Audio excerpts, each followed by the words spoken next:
Hello, Shortcut Stephen here. This is video 2 for the price list, which will go out on Wednesday the 16th at 9 p.m. If you're watching this and you'd like to get involved, send me an email at the email address below, shortcutsrecordsaus@gmail.com. All right, we have an exclusive jazz list for your delight and delectation tonight. Yeah, I think this is kind of an interesting and diverse list. So let's get into it. I couldn't decide where to start. So I didn't decide to kick off based on my favorite record. I actually kicked this list off based on my favorite piece of music from this bunch of 10-12 records. Dave Brubeck's Take 5, I think was originally written by Paul Desmond, who's been in his band for ages.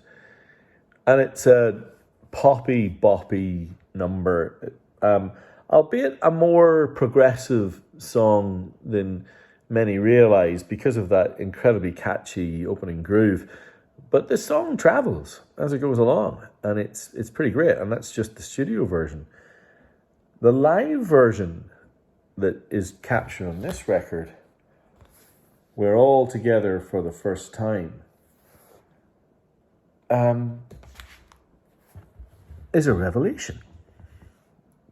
Dave Brubeck, Jerry Mulligan on, I guess that looks like a baritone sax, maybe a tenor sax, and Paul Desmond, Jack Six on bass, and the star of the show, Alan Dawson on drums. You can, I might see if I can find the link. I'll put it in the notes below. You can watch a video of this performance. This record was cobbled together from performances around Europe in, I think it's 1962, and the live performance that was captured of Take 5 on this record was also videoed. And they're quite compact on the stage. And the song begins with that familiar Brubeck piano motif and then travels around a bit. And eventually it lands on Alan Dawson, the drummer, who starts to play this quite progressive drum solo in what is a very minimalist kit.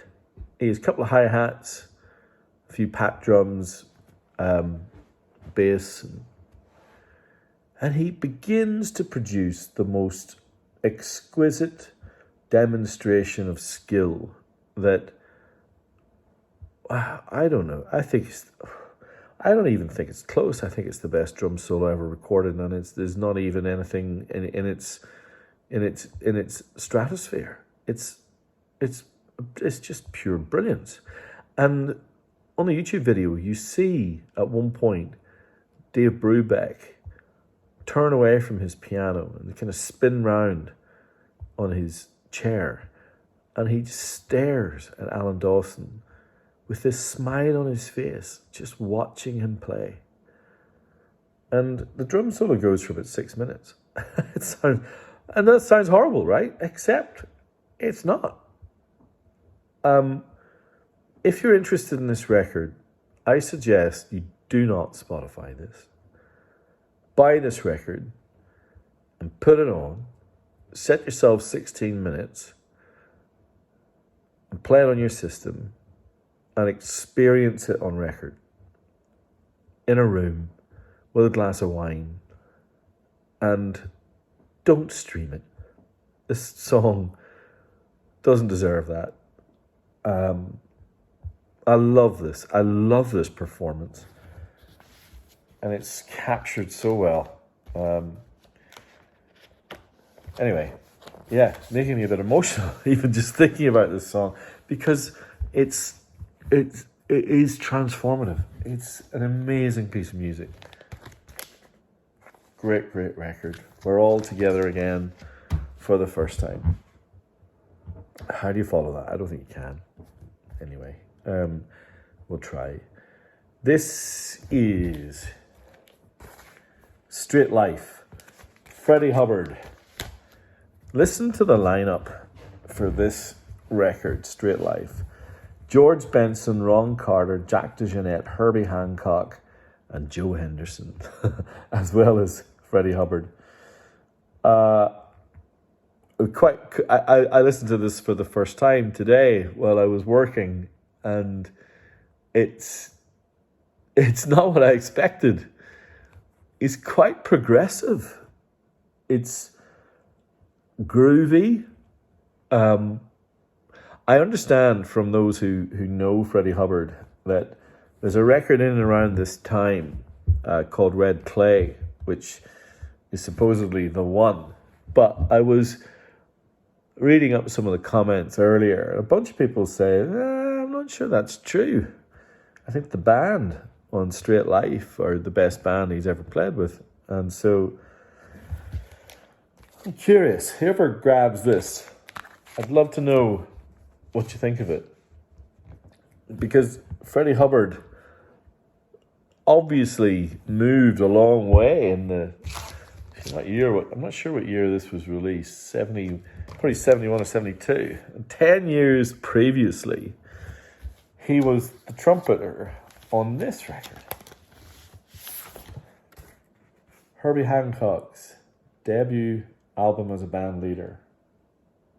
Taken Off. The band, Freddie Hubbard, of which, Herbie Hancock's on Freddie Hubbard's band too. Dexter Gordon on sax, Herbie Hancock on piano, Butch Warren on bass, and Billy Higgins on drums.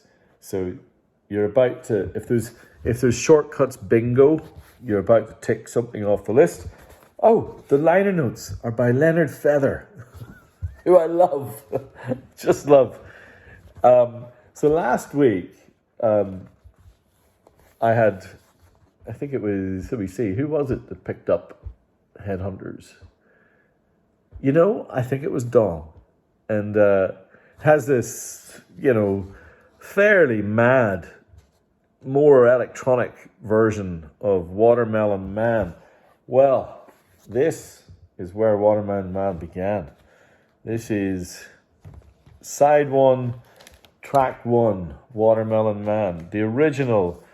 In its in fact, thinking about take 5 from earlier in this video, cut from the same cloth, and it reminds us all that you can dance to great jazz music, and you can definitely get your rocks off to Watermelon Man, and more than a few of that song. First time I've ever had, in fact, debut appearances for all 3 of those records, which I'm pretty proud of, considering we've been going for a long time and we're still finding some black gold to share.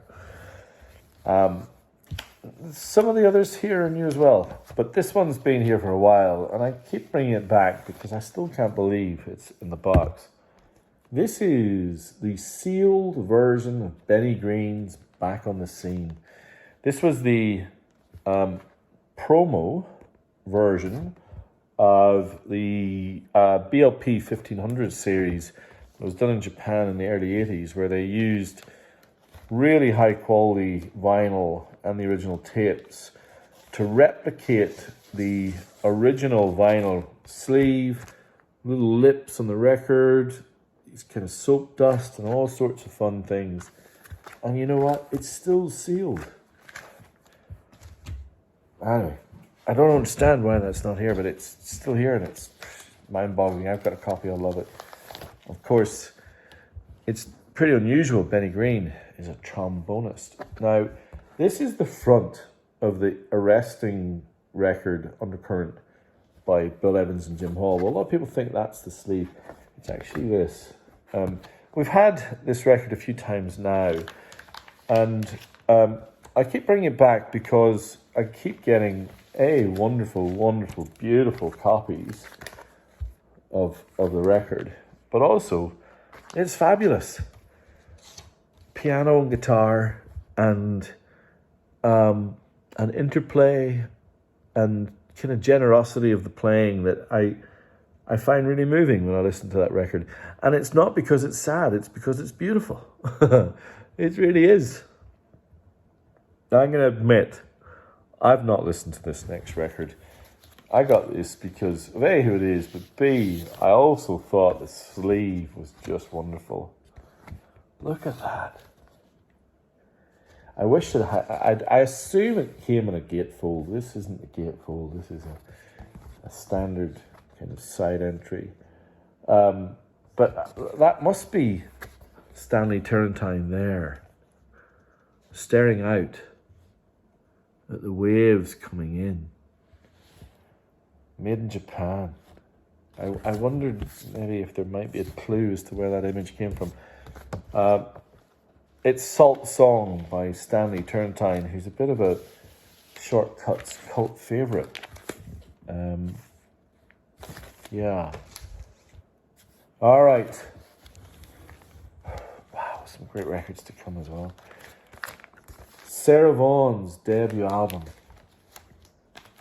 Sarah Vaughan, which was made with Clifford Brown, who was maybe even in that era the most famous trumpeter of that era. It's you can see on the back here that the band kind of crowd round Sarah while she's on keyboards, on piano, Clifford Brown on trumpet, Herbie Mann on flute. In fact, you can see Herbie Mann right there.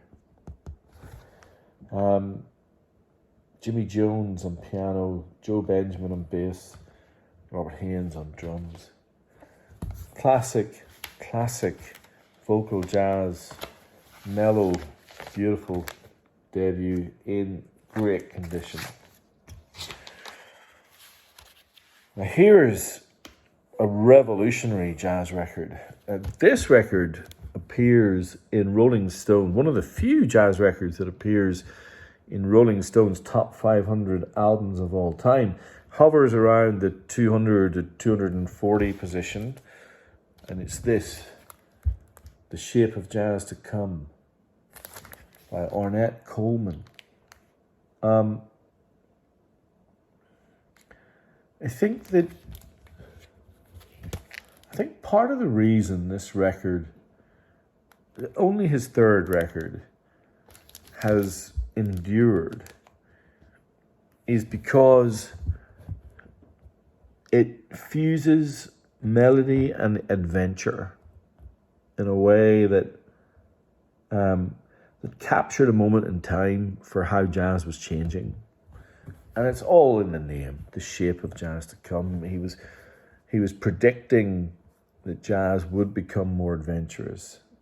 And he somewhat laid out the blueprint for how to do that. And for that reason, the record has been canonized. What's wonderful is that with that canonization, it doesn't lose its impact. In the first 2 minutes, you might listen to this record and think, what the hell is this? And then over the course of the next kind of 30, 32 minutes, it is like the fog clears. And you realize that Arnette Coleman is a genius. So it's well worth spending time with. This next record is that's on the list is almost the diametric opposite in that it is purely about receiving audio pleasure, and it is this Cool Struttin' by Sonny Clark. More jazz piano. I think it's probably my favorite jazz instrument, to be honest. But this record is not The Shape of Jazz to Come. It isn't predicting anything. It is just plugging into those dopamine chemicals in your brain and turning them on with goodness just by how fun and melodic and it's a cracker. Now we've got 2 to go, and again we're going to play some Shortcuts bingo in a second. But this I've never had, and this is Grover Washington Jr.'s Come Morning. I'm just going to take out the sleeve so you can see. It's a sample copy. It's got a lovely kind of image on the back. From reading the copy on this, it's got this lovely, look at that, there he is. It's actually just a print of the man himself. It does what it says on the tin. You look at that sleeve and you think the smoothest of smooth jazz, and that is exactly what you get. It's I can't remember who else is in the band, but I remember thinking, wow, yeah, Steve Gadd on drums, Eric Gale on guitar. Yeah, it's a lovely thing for those of you who are into that genre. And then we're going to finish with this. The record that totally defeats me, mystifies me, confustabuzzes me, cannot get my head around Love Supreme, John Coltrane, but I do recognize that these Impulse Japanese presses are things of beauty, hard cardboard, glossy, with Obi, with the Swing Journal seal of approval, so that all those folks at Swing Journal can look at me and tell me I'm wrong about John Coltrane. What? I can't stand this record, but there it is.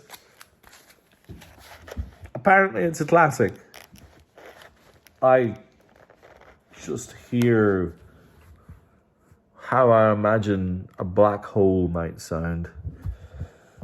Just weird, carnage, dark, and just impenetrable for me. But I know that out there are those who are shaking their heads going, what the hell are you talking about? There we have it. A jazz list for you to absorb prior to Wednesday. We'll see. I'm curious. I have this feeling that I will be left with most of this list, but that's okay. I don't know. But then again, what do I know? I've been wrong before. I just thought it was a challenging and interesting selection. Thank you all, as always, for listening in. This is the price list videos for this week over and out. But I do plan to pull together something at the end of the week in my top 5 series. If you haven't watched my top 5 blues records of all time, please do so. If you like the blues. And I think I'm going to do soul next because Jacob requested it. I'm finding it hard to narrow down to 5, to be honest. I don't really know how I'm going to do it, but I'll have a crack. All right. Well, thank you all. As always, it'd be impossible without you all.